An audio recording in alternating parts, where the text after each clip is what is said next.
موضوع الدرس في أهوال السعداء وأهوال الأشقياء يوم القيامة، سورة الواقعة، تفسير ابن كثير.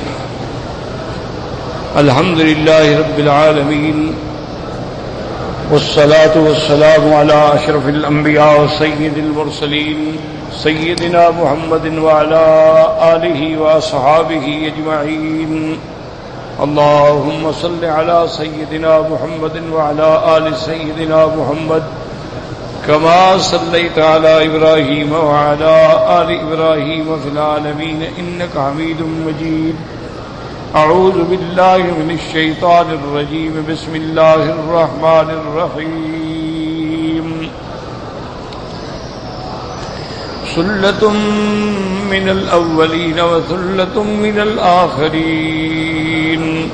قال المؤلف والمفسر رحمه الله تعالى: أدام النفع بعلومه وعلومكم في الدارين آمين، إلى أن قال.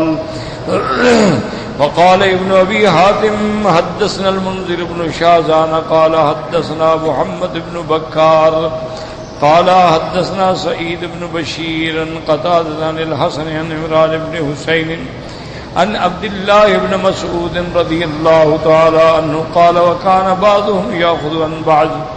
قال: أقربنا ذات ليلة عند رسول الله صلى الله عليه وسلم ثم غدونا عليه فقال: أردت علي الأنبياء وأتباعها بأممها فيمر علي النبي عليه السلام والنبي صلى الله عليه وسلم في العصابة والنبي في الثلاثة والنبي وليس معه أحد عليهم الصلوات والتسليم.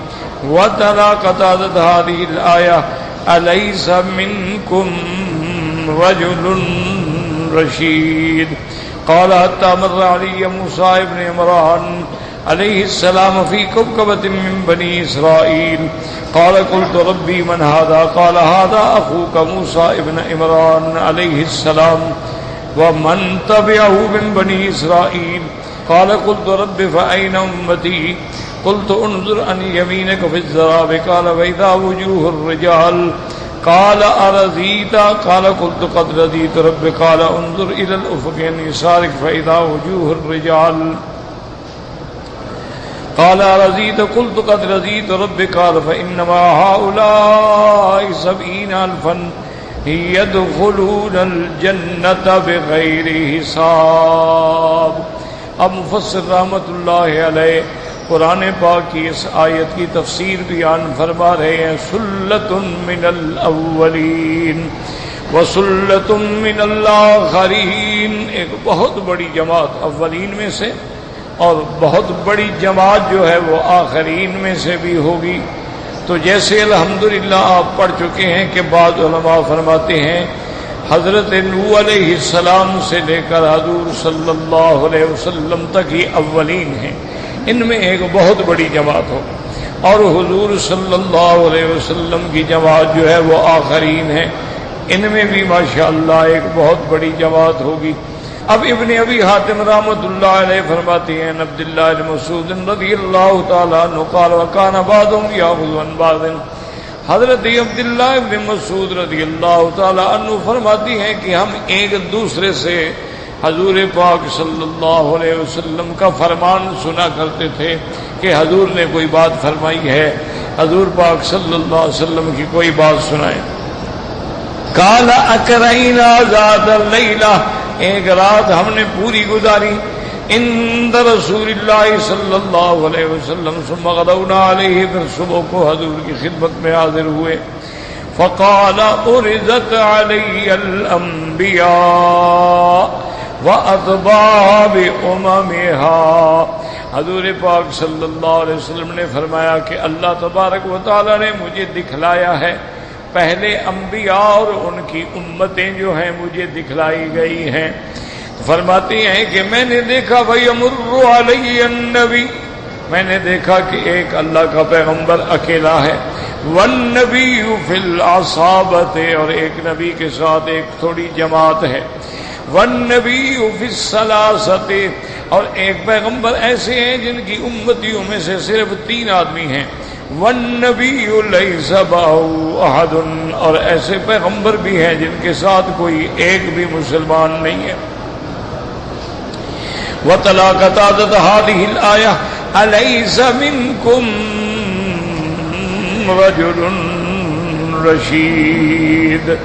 اللہ تبارک و تعالیٰ کے پیغمبر نے فرمایا تھا کیا تم میں کوئی ایک بھی عقل والا، ایک بھی سمجھ والا نہیں جو ہدایت قبول کر لے؟ تو بعض انبیاء ایسے بھی گزرے کہ جن کے ساتھ کوئی بھی امتی نہیں ہے۔ قال حتی مر علی موسیٰ ابن عمران، اس کے بعد حضور صلی اللہ علیہ وسلم فرماتے ہیں کہ حضرت موسیٰ ابن عمران گزرے تو میں نے دیکھا ماشاءاللہ ان کے ساتھ بہت بڑی جماعت ہے بنی اسرائیل کی، تو گویا میں حیران ہو گیا کہ شاید سب سے زیادہ امت جو ہے وہ ان کی ہے۔ اس لیے میں نے اللہ سے عرض کیا قلت من ھذا، میں نے پوچھا یا میرے اللہ یہ کون ہے؟ اللہ تبارک و تعالی نے فرمایا انظر ھذا اخوک موسیٰ ابن عمران ومن تبعہ من بنی اسرائیل۔ اللہ پاک نے فرمایا کہ میرے محبوبی حضرت موسیٰ علیہ السلام ہیں اور ان کے ساتھ بنو اسرائیل کے وہ لوگ ہیں جو آپ پر ایمان لے آئے اور آپ کے تابع ہوئے۔ قال قلت رب فأین امتی، میں نے سوال کیا مولا پھر میری امت کدھر ہے؟ قال انظر عن یمینک فی الضراب، اللہ نے فرمایا کہ اپنے داہنی طرف میدان میں نظر ڈالو۔ جب میں نے دیکھا تو صرف مجھے انسان نظر آتے تھے، اتنا بڑا مجمع تھا۔ اس کے بعد اللہ نے فرمایا ارضیتا، میرے مدنی آپ راضی ہو گئے؟ میں نے کہا قد رضیت ربی، میں راضی ہوں اپنے رب پہ۔ قال انظر الى الافق عن یسارک، آپ نے فرمایا اب اپنے بائیں طرف نظر ڈالو۔ فاذا وجوه الرجال، میں نے دیکھا کہ سب آدمی ہی آدمی ہیں اور ان کے چہرے ہی چہرے ہیں، اتنا بڑا عظیم اجتماع۔ قال ارضیتا، اللہ نے فرمایا میرے مدنی محمد مصطفیٰ صلی اللہ علیہ وسلم کیا آپ راضی ہو گئے؟ قلت قد رضیت ربی، حضور پاک فرماتی ہیں میں نے عرض کیا مولا میں راضی ہوں۔ اللہ نے فرمایا میرا مدنی یہ سب آپ کی امت ہے۔ فإن مع هؤلاء، اور ان کے علاوہ ان کے ساتھ ایسی بھی آپ کی امت ہے 70,000 70,000 يدخلون الجنت بغیر حساب، جو اللہ تبارک و تعالیٰ کی رحمت سے جنت میں داخل ہوں گے جن پر حساب ہی نہیں ہوگا۔ تو اب بات سمجھیں کہ اللہ نے جتنے پیغمبر بھیجے ہیں، جتنے انبیاء اور رسول بھیجے ہیں علیہم الصلوات والتسلیم، وہ سب برحق ہیں، اور انبیاء کی ذمہ داری یہ ہے کہ اللہ کا فرمان پہنچا دیں، بس آگے کوئی اسلام لے آئے نہ لے آئے یہ پیغمبر کی ذمہ داری نہیں ہو۔ انما علیک البلاغ، میرے محبوب آپ پر صرف پہنچانا ہے کہ بات پہنچا دیں۔ وعلینا الحساب، پھر ان کا حساب تو ہم پر ہے، کون ایمان لایا کون نہیں لے آیا، آپ کی ذمہ داری ختم ہو۔ تو اس لیے یاد رکھیں کہ جس پیغمبر پر کوئی ایک بندہ بھی ایمان نہیں لے آیا تو پیغمبر کے ذمہ تو کوئی بات نہیں ہے۔ یہ تو اس دور کی امت کی بدقسمتی ہے، جیسے لوط علیہ السلام کی قوم ہے، سب کے سب برباد تباہ ہو گئے، کوئی بھی نہ بچا۔ اللہ نے فرشتوں نے کہا صرف اہلک، اپنے بچوں کو لے کے بس آپ نکل جائیں، اس کے بعد تو کوئی نہیں بچا، ساری کی ساری قوم جو تھی برباد ہو گئی۔ اسی طرح بعض انبیاء کرام ایسے بھی ہوں گے جن کے ساتھ 3 آدمی ہوں گے، بعض کے ساتھ 10 آدمی ہوں گے، بعض کے ساتھ تھوڑے زیادہ ہوں گے، اور امتوں کے اعتبار سے پھر سب سے بڑی امت جو ہے وہ حضرت موسیٰ علیہ السلام۔ حضرت موسیٰ علیہ السلام کی امت جو ہے بنسبت باقی امتوں کے سب سے بڑی امت،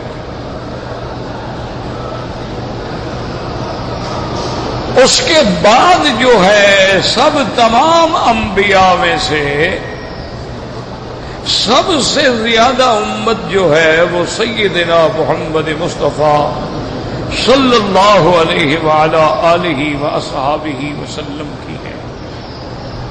صحیح حدیث میں آتا ہے کہ موسیٰ علیہ السلام جب حضور کی امت کو دیکھیں گے تو حیران ہوں گے کہ یا اللہ، میرے بعد اللہ تیرا پیغمبر آیا اور عمر بھی چھوٹی سی ہے، 63 سال عمر ہے، 40 سال کے بعد نبوت ملی ہے، یعنی کل 23 سال، اور اس میں اتنا لوگ اسلام لے آئے ہیں۔ تو اس میں تو کوئی شک نہیں، یہ غبطہ ہوتا ہے۔ انبیاء چاہتے ہیں ہم پر بھی لوگ ایمان لے آتے اور جہنم سے بچتے، یہ حسد نہیں ہوتا، حسد تو حرام ہے اور انبیاء گناہوں سے پاک ہے، اس کو کہتے ہیں کہ غبطہ۔ اور پھر اس میں شان محمد مصطفیٰ بھی ہے صلی اللہ علیہ وسلم، کہ اللہ امت بھی دکھلاتے ہیں اور فرماتے ہیں حل رضیت یا محمد، راضی ہو گئے ہو کہ نہیں، یہ شان مصطفیٰ ہے صلی اللہ علیہ وعلا آلہ واصحابہ وسلم تسلیما کثیرا کثیرا۔ اسی لیے آثار میں آتا ہے سیدنا علی رضی اللہ تعالی عنہ جب کوفے میں تشریف لے گئے، چونکہ آپ کے زمانے میں دارالخلافہ جو ہے وہ مدینہ منورہ سے آپ نے تبدیل کر دیا تھا کوفہ میں،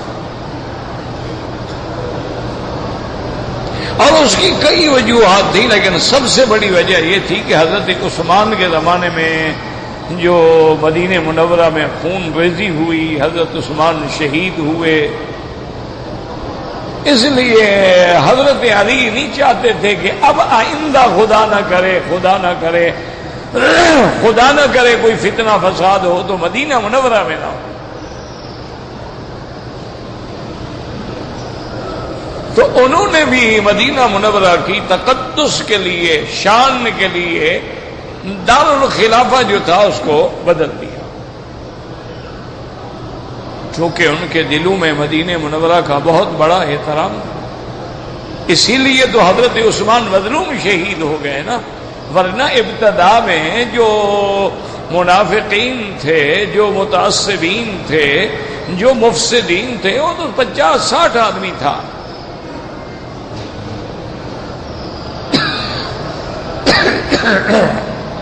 اور حضرت علی رضی اللہ تعالیٰ عنہ نے خود جا کر دیوار کے باہر سے کھڑے ہو کے حضرت عثمان کو بلایا، آپ دیوار سے سامنے آئے اور حضرت علی نے عرض کیا کہ امیر المومنین، آپ خلیفہ رسول اللہ ہیں، جب تک آپ حکم نہ دیں تو ہم تو کوئی قدم نہیں اٹھا سکتے، آپ اگر حکم دے دیں تو یہ باغی جو ہیں ان کے تو گوشت کے ٹکڑے بھی نہیں ملیں گے مدینے میں۔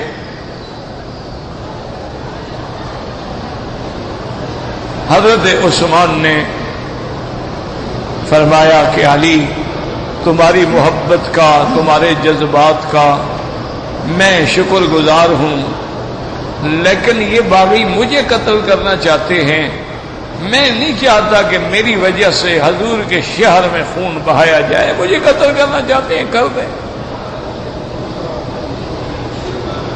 میں حکم نہیں دے سکتا کہ کسی کو قتل کیا جائے، اور وہ بھی مدینہ منورہ میں۔ حضرت علی خاموش ہو گئے۔ تو اس لیے حضرت علی رضی اللہ تعالی عنہ نے دارالخلافہ جو تھا وہ تبدیل کر دیا، لیکن تقدیر کے فیصلے کون بدل سکتا؟ اپنی طرف سے احتیاط تو بالکل بہت اچھی بات ہے، لیکن بعد میں جب واقعہ حرہ پیش آیا تو 3 دن تک مدینہ منورہ پہ ایسے معلوم ہوتا تھا کسی آدمی کو سورج نظر نہیں آیا، اور اتنا فساد مدینہ منورہ میں ہوا جس کا کوئی تصور بھی نہیں کیا۔ یہ اللہ کی مرضی ہے. اللہ چاہے تو مسجد اقصی یہودیوں کے قبضے میں چلی جائے، اللہ چاہے تو مسجدوں کو ہندو گرا دیں، اللہ چاہے تو مسجدوں کو مندروں میں بدل دیا جائے. یہ اس کا نظام ہے، اس کے قضاء و قدر کے فیصلے میں کوئی دخل نہیں دے سکتا. لازماً اس میں کوئی شک نہیں ہے کہ اس کے پس منظر میں لازم ہماری کوتاہی، ہمارے گناہ، ہماری غفلت، ہماری دین سے دوری ہوتی ہے. کہ جب مسجدیں ویران ہو گئیں، اب دیکھیں نا، آپ جائیں، آپ پاکستان میں، بنگلہ دیش میں، انڈیا میں اور ملکوں میں بھی آپ جا کے دیہاتوں میں ذرا سفر کریں، دیکھیں کہ ایک دو نہیں ہزاروں مسجدیں ویران ہیں. نماز پڑھنے والا کوئی نہیں، اذان دینے والا کوئی نہیں. مسجدیں ہیں لیکن نہ پانی ہے، نہ وضو کی جگہ ہے، کوئی آتا ہی نہیں تو کوئی وضو کا انتظام کیوں کرے گا.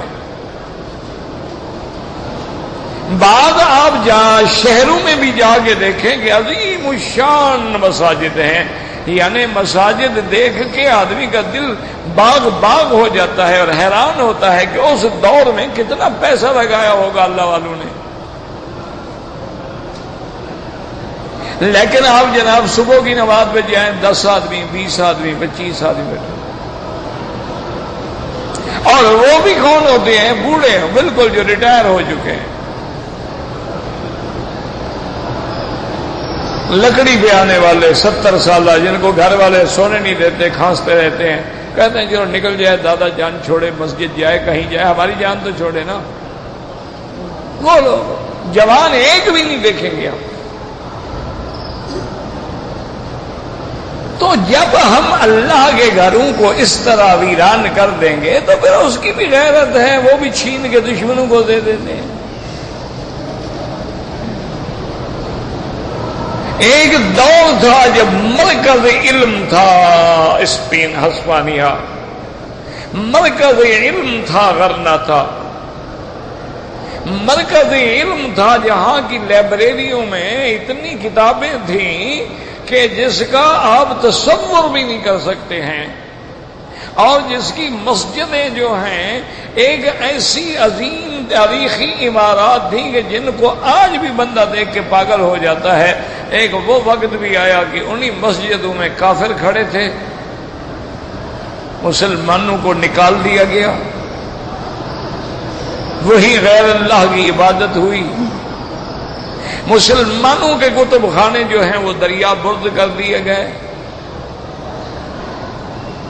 کیوں؟ وجہ کیا ہے؟ آخر آپ اس پہ غور کریں، سمجھیں وجہ کیا ہے کہ مسلمانوں کے نام سے تو دنیا کانپتی تھی، حضرت عمر کے نام سے تو دریائے نیل کانپتا تھا، حضرت عمر کے نام سے تو ہوائیں حکم تعمیل کرتی تھیں، صحابہ کے ہاتھ اٹھانے سے تو بادلوں کو جوش آ جاتا تھا، برس پڑتے تھے. صحابہ نے اگر کھجور کی ٹہنیاں کاٹ کے دشمن سے لڑائی کی ہے تو وہ تلوار سے زیادہ تیزی سے کام کر رہی تھی. صحابہ کی نصرت کے لیے فرشتے اتر آتے تھے، ان کے جنازوں کو کندھا دینے کے لیے فرشتے آ جاتے تھے. آج کیا بات ہے؟ آخر غور کریں، تدبر کریں کہ ہر جگہ مسلمان کار مذلت میں گر گیا ہے، اس پر کوئی آنسو بہانے والا نہیں ہے.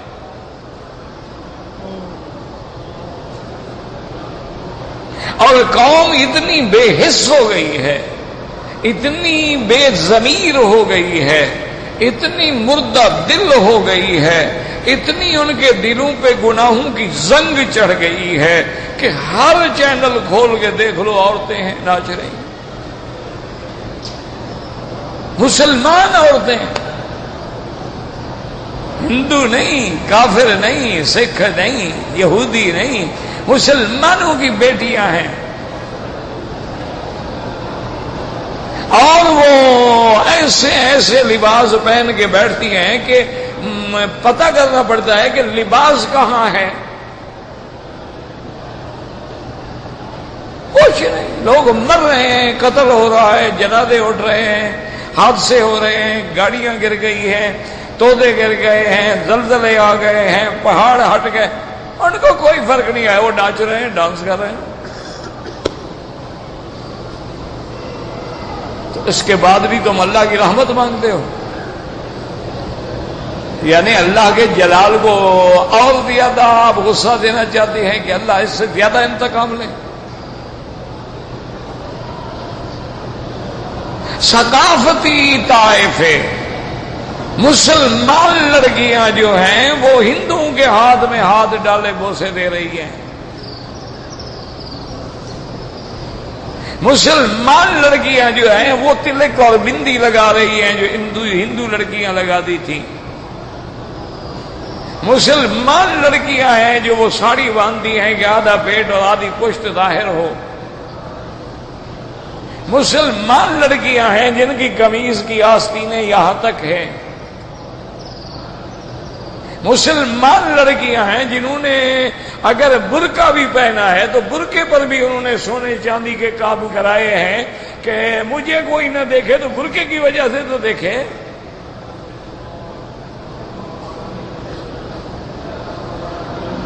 یہ برقع ہے، کس نے کہا ہے؟ یہ ہاتھوں پہ کام ہے اور سینے پہ کام ہے اور پشت پہ باقاعدہ نشان بنے ہوئے ہیں اور پھر جناب بالکل عین سیدھی وسط میں لکیر کھینچی ہوئی ہے. یہ کیا ہے؟ اور باغیرت مسلمان ان بیٹیوں کو دیکھتا ہے اور زندہ ہے، اس کا ضمیر اتنا مردہ ہو گیا ہے کہ وہ بول بھی نہیں سکتا.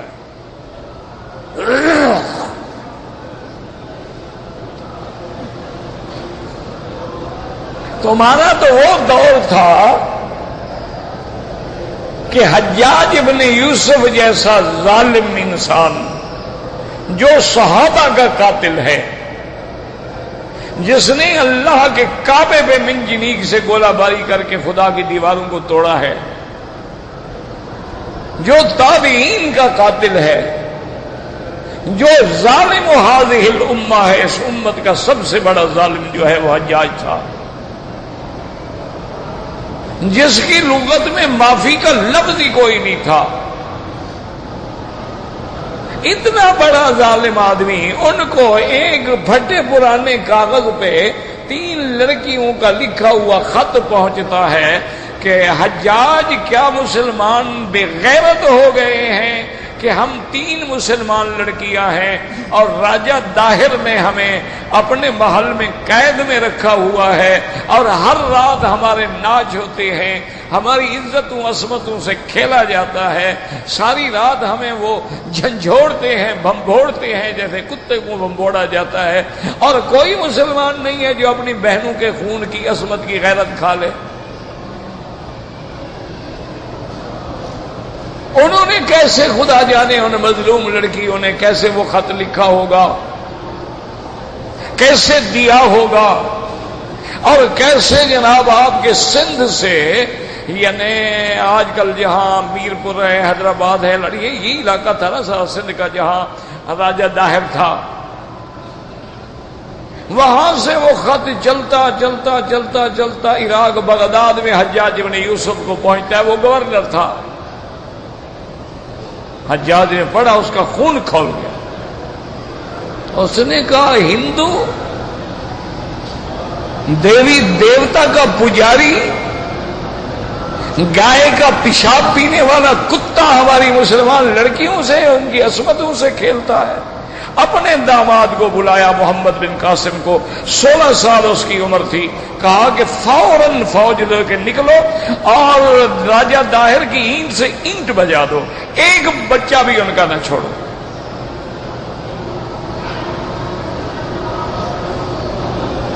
اب آپ اندازہ کریں کہ وہاں سے اونٹوں پہ قافلہ نکلا. ہوائی جہاز تو نہیں تھے نا کہ 4.5 گھنٹے میں آ جائیں.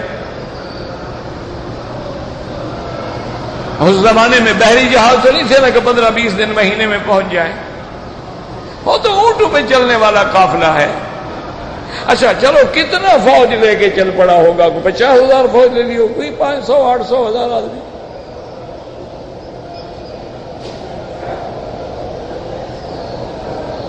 اسی لیے آپ اس سارے راستے کی تاریخ اٹھا کے دیکھ لیں کہ جہاں جہاں سے محمد بن قاسم گزرتا گیا وہاں کھجوریں ہیں، کیونکہ وہ عرب لوگ تھے، کھجوریں کھاتے گئے اور گٹھلیاں پھینکتے گئے، کھجوریں ہوتی گئی۔ اور جب محمد بن قاسم وہاں سے نکلا ہے، ملتان آیا، وہاں سے آیا چلتے چلتے، اور جب چلے تھے تو لوگ یوں ملتے گئے اور کارواں بنتا گیا محمد بن قاسم کی فوج میں۔ جس نے بھی سنا کہ ایک غیور عرب ہماری بیٹیوں کا بدلہ لینے کے لیے عرب سے چلا ہے تو سب لوگ کھڑے ہو گئے۔ اس نے جناب راجہ داہر کی فوج اور اس کی قوت اور اس کے محل اور اس کی شہزادیاں اور اس نے ایک ایک کو ایسا چن کے بدلہ لیا کہ تاریخ میں لکھا ہوا ہے کہ باب الاسلام جو ہے وہ سندھ ہے، جہاں سے محمد بن قاسم نے آ کے اسلام کو دوبارہ زندہ کیا۔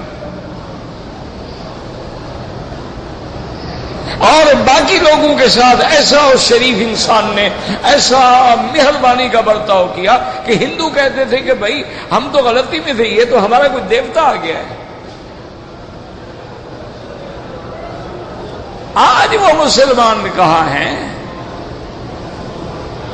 اسی لیے اقبال رویا تھا کہ آ تجھ کو بتاؤں میں تاریخ امم کیا ہے، شمشیر و ثنا اول طاؤس و رباب آخر۔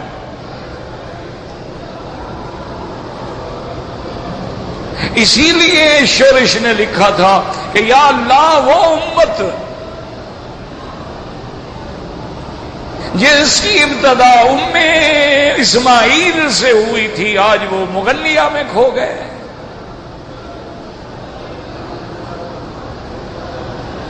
تو اس لیے ہمیشہ یاد رکھیں کہ اللہ نے حضور کو بڑی شان دی ہے، لیکن آپ کلمہ پڑھنے کے بعد جیسے نبی کے امتی ہیں اسی طرح آپ گویا نبی کی اولاد بھی ہیں۔ بات سمجھو، النبی اولا بالمؤمنین من انفسہم وازواجہ امہاتہم۔ اللہ نے فرمایا میرا مدنی جو ہے ہر کسی کی جان سے بھی زیادہ مقدم ہے، اور اس کی بیویاں تمہاری مائیں ہیں۔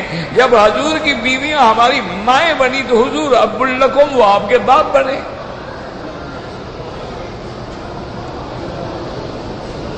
تو اس لیے علماء نے لکھا ہے کہ جب آدمی کلمہ پڑھتا ہے اور کلمہ شہادت ادا کرتا ہے، جہاں وہ مسلمان بنتا ہے وہاں وہ محمد مصطفیٰ کی اولاد میں بھی آ جاتا ہے، اتباع میں بھی آ جاتا ہے۔ اسی لیے اللہ نے درود میں کرم فرمایا ہے کہ اللہم صلی علی سیدنا محمد وعلی آل سیدنا محمد۔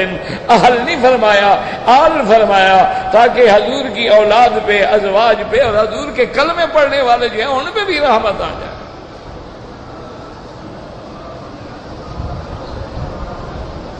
لفظ آل جو ہے وہ اتنا بڑا ہوتا ہے، اتنا وسیع ہوتا ہے کہ اس میں جو اتباع کرنے والے ہیں وہ بھی آل میں آ جاتے ہیں۔ جیسے اللہ فرماتے ہیں کہ قیامت کے دن ہم حکم دیں گے ادخلوا آل فرعون اشد العذاب، آل فرعون۔ تو آل فرعون سے کون مراد ہے؟ جو فرعون کے حکم پہ چلنے والے تھے۔ تو آل محمد سے کون مراد ہے؟ جو محمد مصطفیٰ کے حکم پہ چلنے والے ہیں۔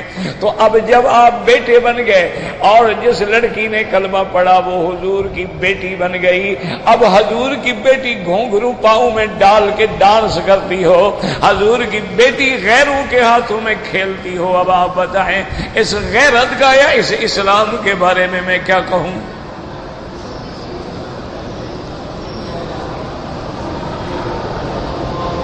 کہ وہ بنت ہیں، وہ بنت محمد مصطفیٰ ہیں۔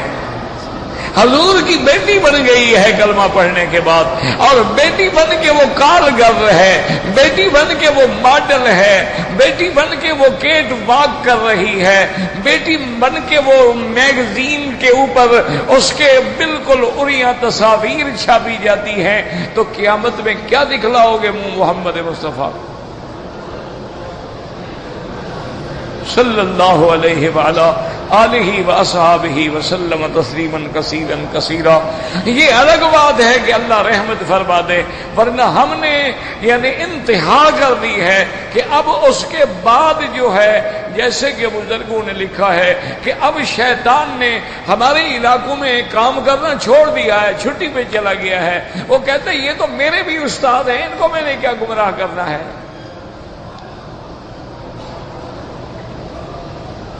وہ کہتا ہے جو کام ان کو آئے ہیں وہ تو مجھے بھی کبھی نہیں آئے۔ وہ لکھتے ہیں نا کہ ایک دفعہ شیطان کو خیال آیا، لڑکے کھیل رہے تھے کبڈی، جیسے ہمارے ہاں دیہاتوں میں تو بڑی بڑی کھیل کبڈی ہوتی ہے، اور کہاں سے وہ کرکٹ کھیلیں گے ماشاءاللہ، اور جو کرکٹ کھیلیں گے ماشاءاللہ ان کے بھی کردار آپ دیکھ رہے ہیں ماشاءاللہ، یعنی ہر بندہ چور ہے نا۔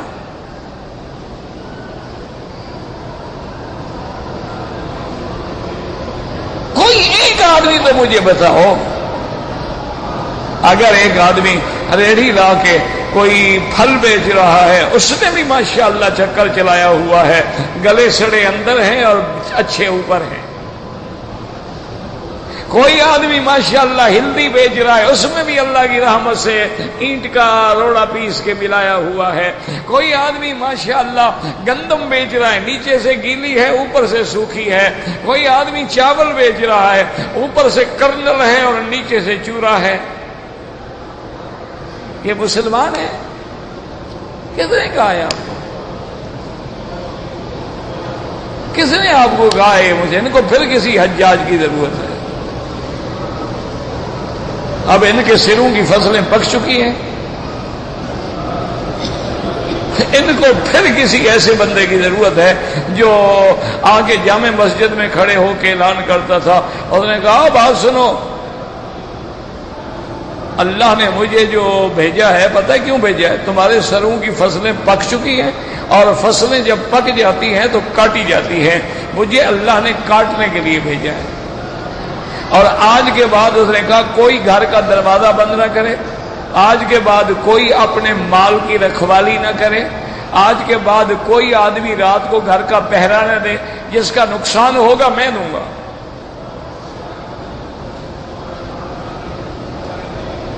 پتہ ہے اس نے کیسے کنٹرول کیا؟ جہاں وہ ظالم تھا بڑا ایڈمنسٹریٹر بھی تو تھا نا۔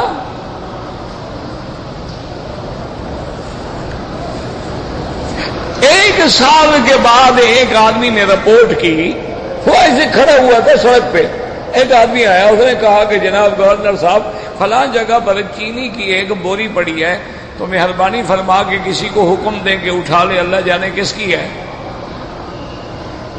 اس نے کہا اچھا وہ تو میں اٹھا لوں گا، تمہیں کیسے پتا ہے کہ وہ چینی ہے؟ وہ نمک بھی تو ہو سکتا ہے۔ انہوں نے کہا نہیں میں نے انگلی ڈال کے چکھا تھا، دیکھا تھا، اس نے کہا اچھا اس کی انگلی کاٹ دو جاؤ۔ انہوں نے کہا یہ انگلی لگانے کا حق تمہیں کس نے دیا تھا؟ چکھنے کا حق کیسے؟ جاؤ، ایسی انگلی رہنی نہیں چاہیے جو دوسروں کے گھر کے اندر چلی جاتی ہو۔ اس لیے اسلام کہتا ہے نا ہاتھ کاٹو، کیوں؟ یہ دوسرے کے گھر میں چلا گیا، دوسرے کی جیب میں چلا گیا، اب لمبا ہو گیا، چھوٹا کرو اس کو، ٹنڈا کرو بدبخت کو۔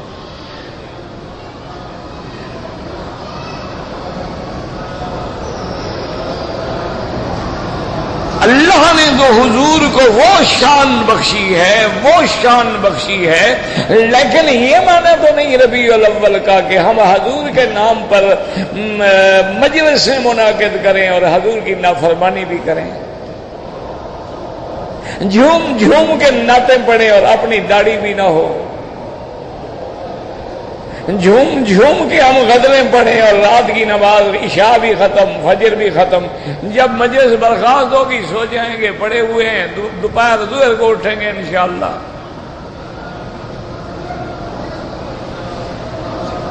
یہ کہاں کا ہے میلاد ہے کہ دف لے کے دف کا مزامیر کے ساتھ حضور کی نعت کہی جا رہی ہے؟ مزامیر تو آلات شیطان ہوتے ہیں۔ مسلمانوں، سرکار دو جہاں کی عزت و عظمت کی قدر کرو۔ اگر آپ کو حضور سے محبت ہے تو حضور کی اتباع کرو۔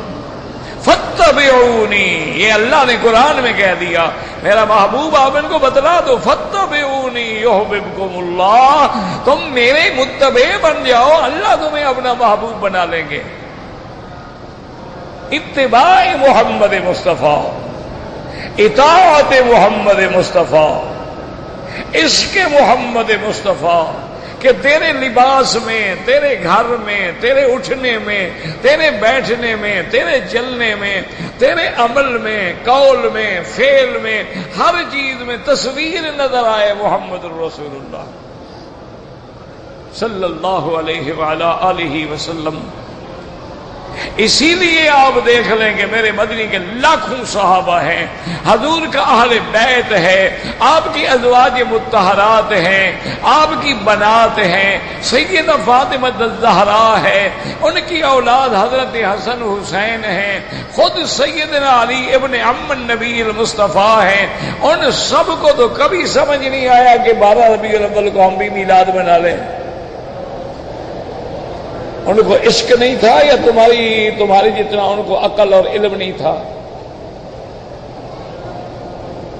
یہ دلیل نہیں ہوتی کہ جی ٹھیک ہے قرآن میں تو حکم نہیں ہے، حدیث میں نہیں، لیکن اگر ہم کرتے ہیں تو کام تو اچھا ہے نا۔ یہ کیا اگر سے بھی کوئی دلیل ہوتی ہے؟ آج اگر عشاء کی نماز امام صاحب 4 رکعت کے بجائے 6 رکعت پڑھا دیں، اللہ کی نماز ہے نا، اگر 2 رکعتیں زیادہ پڑھا دیں، اللہ کے بندے دین میں اگر مگر نہیں ہوتا کہ اگر کر لیں، نہ اگر نہ مگر، یہاں تو ایک حکم ہے، غلامی محمد مصطفیٰ، اتباع محمد مصطفیٰ، اطیعوا اللہ واطیعوا الرسول، اللہ کی اطاعت کرو اور میرے رسول کی اطاعت کرو۔ ہاں تمہیں محبت ہے، ساری رات بیٹھ کے درود شریف پڑھو، تمہیں محبت ہے، چلتے پھرتے درود شریف پڑھو، تاکہ ان دنوں میں کم از کم 10-10 ہزار درود شریف ایک امتی پڑھے۔ چلتے ہو درود پڑھو، بیٹھے ہو درود پڑھو، طواف کر رہے ہو درود پڑھو، اور فیصلہ کر لو کہ میرا اللہ، میں فیصلہ کرتا ہوں کہ آج کے بعد میری زندگی کے جتنے لمحات ہیں میں حضور کی بالکل اتباع میں گزاروں گا۔ یہ نہیں ہو سکتا میرا عزیز کہ جمعہ میں حضور نے فرض 2 رکعت پڑھائی ہے، اگر کوئی کہے یار نماز ہی ہے نا اللہ کی، اگر ہم 4 رکعت پڑھا دیا کریں تو مگر اللہ کا قہر نازل ہوگا۔ حضور کی شان دیکھیں، حضرت علی رضی اللہ تعالی عنہ جب آپ پہنچے ہیں کوفہ میں تو آپ نے فرمایا کہ یا اہل کوفہ، آپ نے فرمایا کوفے والوں، تم تو یہ سمجھتے ہو کہ قرآن میں رحمت والی، رجا والی، امید والی آیت جو ہے وہ جو اللہ نے فرمایا ہے کہ یا عبادی الذین اسرفوا علی انفسہم لا تقنطوا من رحمت اللہ، اللہ نے فرمایا بندے اگر گناہ ہو گیا ہے میری امید رحمت سے نا امید نہ ہو، میں گناہ بخشنے والا ہوں۔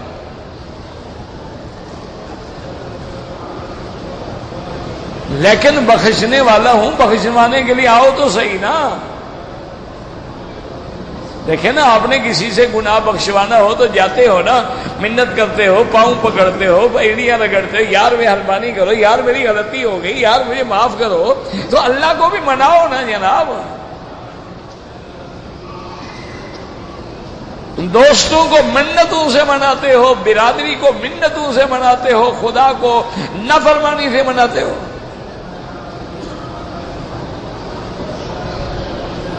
حضرت علی رضی اللہ تعالی عنہ نے فرمایا کہ نحن اہل البیت، کہ ہم حضور کے گھر والے جو ہیں ہم سمجھتے ہیں کہ سب سے بڑی رحمت والی آیت، امید والی آیت جو ہے قرآن میں وہ ہے جس میں اللہ نے فرمایا وَلَسَوْفَ يُعْطِيكَ رَبُّكَ فَتَرْضَىٰ۔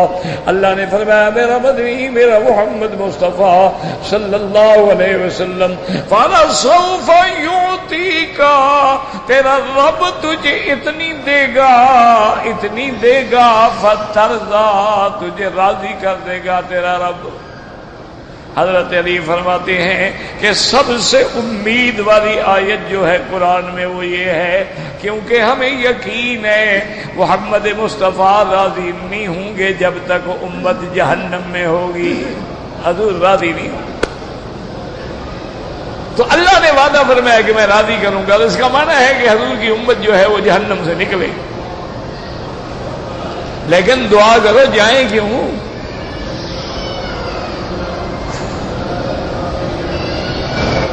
اسی لیے حضور صلی اللہ علیہ وسلم فرماتے ہیں کہ قیامت والے دن اشفع فاشفع فاشفع، میں شفاعت کروں گا، میری شفاعت سے جماعتیں نکلیں گی، پھر میں دوبارہ شفاعت کروں گا، پھر اور جہنم سے جماعتیں نکلیں گی، پھر میں اور شفاعت کروں گا، پھر اور جہنم سے جماعتیں نکلیں گی، حتی یقال لی هل رضیت یا محمد،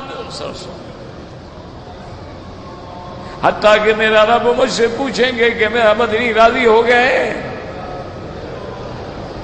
اب تو تیری سفارشیں ہم نے منظور کر لی ہیں، شفاعتیں سن لی ہیں، تیرے امت کے جہنمیوں کو نکال تو راضی تو ہو گئے ہو۔ حضور فرماتے ہیں میں عرض کروں گا رضیت ربی رضیت ربی رضیت ربی، میں عرض کروں گا مولا میں راضی ہو گیا، میں راضی ہو گیا، میں راضی ہو گیا، لیکن میری امت کے کچھ لوگ جن کے دل میں مثقال ذرۃ، ایک ذرے کے برابر ایمان ہے، وہ تو ابھی تک جہنم میں ہے۔ اللہ پاک فرمائیں گے میرا مدنی آپ کی شفاعت ہم نے مکمل کر دی ہے، اب ان کو چھوڑو میں اپنی رحمت سے نکال دیتا ہوں۔ اللہم اجرنا من النار، اللہم اجرنا من النار۔ دعا کریں اللہ ہمیں حضور کی غلامی نصیب فرما دے، حضور کا عشق نصیب فرما دے، اور دل سے دعا کرو، کعبے میں بیٹھے ہو، ہم ضرور گناہ گار ہیں، ہماری آنکھیں بھی گندی ہیں، زبان بھی پلید ہے، لیکن ارحم الراحمین ہے، ہمیں خواب میں حضور کی زیارت نصیب۔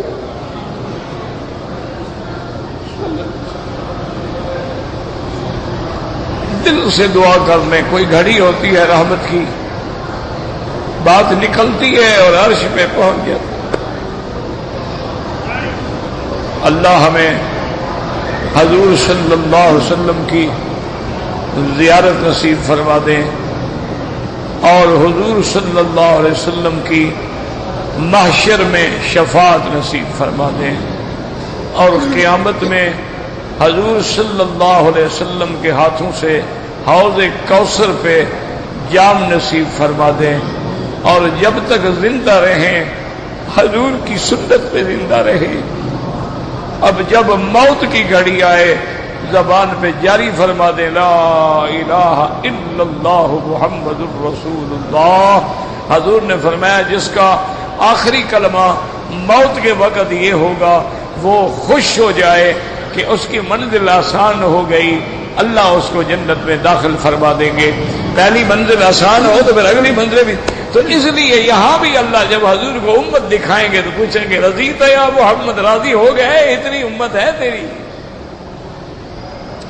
حضور صلی اللہ علیہ وسلم فرماتے ہیں میں عرض کروں گا کہ میں راضی ہو گیا، میں راضی ہو گیا، پھر اللہ پاک فرمائیں گے ہم ان کے ساتھ تیری امت کے 70,000 لوگوں کو جنت میں داخل کریں گے، اور وہ بھی بغیر کسی حساب کے جنت میں داخل ہو جائیں گے۔ اللہم ارزقنا الجنت بغیر حساب، اللہم ارزقنا الفردوس الاعلی، اللہم ارزقنا الفردوس الاعلی، اللہم یسر امورنا، فرج ہمومنا، اقض عنا دیوننا، یا ارحم الراحمین، یا قاضی الحاجات، یا سمیع الدعاء، یا مستجیب الدعوات۔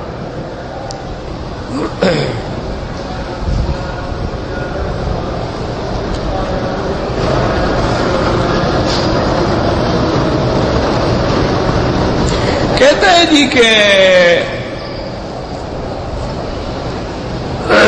انٹرنیٹ پر کافروں نے ایک سوال لکھا ہے کہ ہر ایک آدمی کو ہر بات کہنے کی آزادی ہے، تو جب ہر بات کہنے کی آزادی ہے تو ہماری مرضی جو بات ہم کہیں۔ پہلی بات تو مجھے یہ بتلائیں کہ یہ جو فیصلہ ہے کہ ہر آدمی کو ہر بات کہنے کی آزادی ہے، یہ کس کا فیصلہ ہے؟ اللہ نے فرمایا کہ میرا بندہ جو چاہو کہتے رہو۔ حضور پاک نے فرمایا ہے، قرآن میں ہے، تورات میں ہے، انجیل میں ہے کہ جو مرضی آئے کہو۔ اگر ہر کسی کو آزادی ہے تو پھر موسیٰ علیہ السلام نے فرعون کا مقابلہ ہی کیوں کیا؟ اس کو بھی آزادی تھی۔ اگر ہر کسی کو بات کہنے کی آزادی ہے تو عیسیٰ علیہ السلام نے کیوں مقابلہ کیا؟ اور ہر کسی کو کہنے کی آزادی کا کیا معنی؟ یعنی سڑک پہ کھڑے ہو جاؤ، لوگوں کی ماں بہن کو گالی دو، آزادی ہے تمہیں؟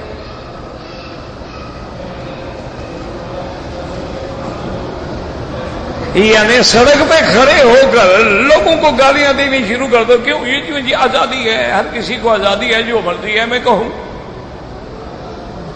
اچھا، اسی طرح اگر لوگ آ کر تیری بیٹی سے عشقیہ باتیں کریں، ان کو بھی آزادی ہے۔ تیری گھر والی کو پھسلا کے باتیں کر کے لے جائیں، ان کو بھی آزادی، ہر کسی کو آزادی ہے، جو مرضی آئے کہے۔ یاد رکھو، ہم مسلمان ہیں، ہم اللہ کے فرمان کے پابند ہیں، کرامن کاتبین یعلمون ما تفعلون۔ اللہ نے فرمایا میں نے دو بندے بٹھا رکھے ہیں، تم جو بھی کہو گے وہ لکھتے ہیں، جو بھی کرو گے وہ لکھتے ہیں، اور پھر ہم نے تم سے ایک ایک بات کا سوال کرنا ہے اور جواب لینا ہے۔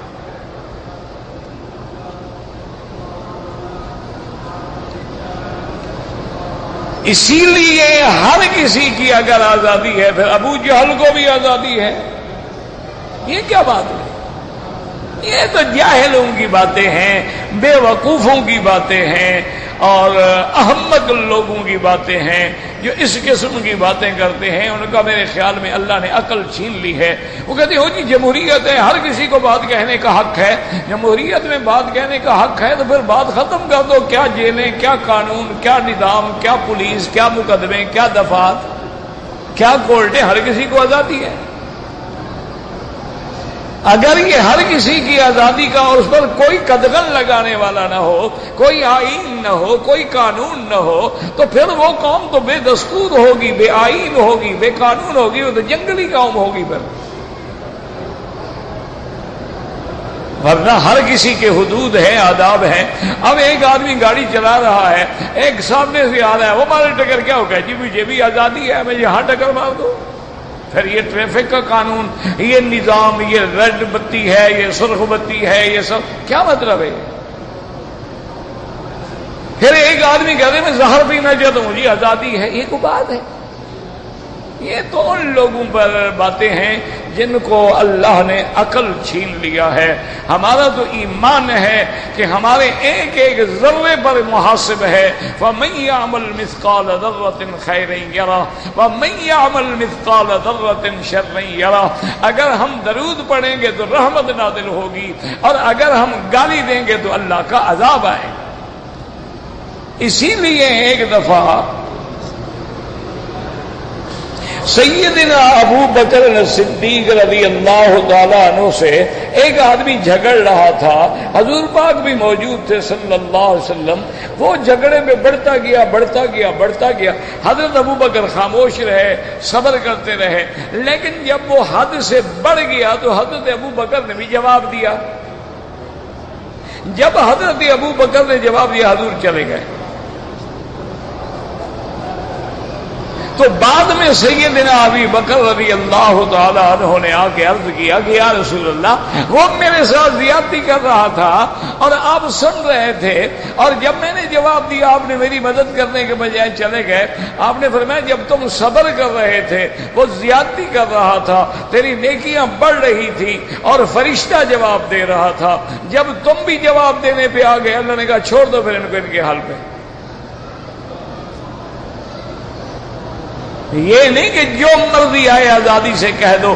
ایک دفعہ کہہ دیا سیدنا ابی بکر نے کہ یا ابن امت السودا، حضرت بلال کو کیا ہے کالی لونڈی کے بیٹے، انہوں نے آ کے حضور سے شکایت کی۔ حضور نے فرمایا ابو بکر تیری زبان سے ایسا کلمہ نکلا ہے اگر میں دریا میں ڈال دوں تو کڑوا ہو جائے گا، تم نے بلال کو کیوں تانا دیا ہے کہ وہ کالی ماں کا بیٹا ہے؟ کسی کی ماں کالی ہے گوری ہے اللہ نے بنائی ہے۔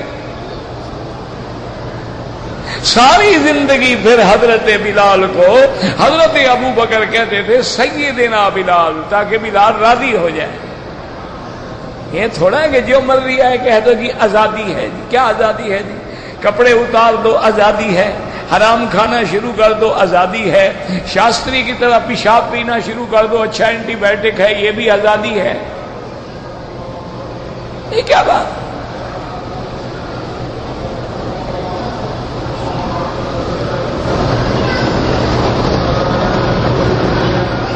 میرا بیٹا جو ہے 22 سال کی عمر ہے، گھر سے نکل گیا ہے، نافرمان ہے، اللہ سے دعا کرو، اولاد کا علاج دعا کے سوا کوئی نہیں، اور اس میں لازم ہمارا بھی گناہ ہوتا ہے۔ تم یاد کرو تم نے بھی اپنے والد کے ساتھ کچھ کیا ہوگا، آج وہ تمہارے سامنے ہے، پھر بھگتو۔ حل کیا ہے؟ اللہ سے دعا مانگو، اللہ سے معافی مانگو، اس کے کوئی دوستوں کے ذمے لگاؤ کہ اس کو کسی اچھے لوگوں کے ساتھ لگائیں، ورنہ تو کوئی حل نہیں ہے۔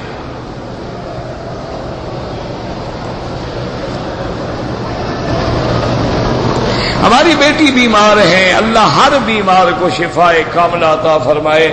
اللہم اشفنا واشف مرضانا ومرضى من اوصانا واستوصانا ومرضى المسلمين، اللهم اشفنا واشف مرضانا وارحم موتانا واستجب دعاءنا ولا تخيب رجاءنا برحمتك يا ارحم الراحمين، اللهم انصر الاسلام والمسلمين، اللهم انصر الاسلام والمسلمين، اللهم احفظ سائر بلاد المسلمين وهذا البلد الامين، فاجعلها آمنا مطمئنا سخاء رخاء إلى يوم الدين برحمتك يا أرحم الراحمين، اللهم اجعل لنا وللمسلمين من كل هم فرجا ومن كل ضيق مخرجا ومن كل بلاء عافيا، صلى الله تعالى على خير خلقه سيدنا محمد وعلى آله وصحبه أجمعين۔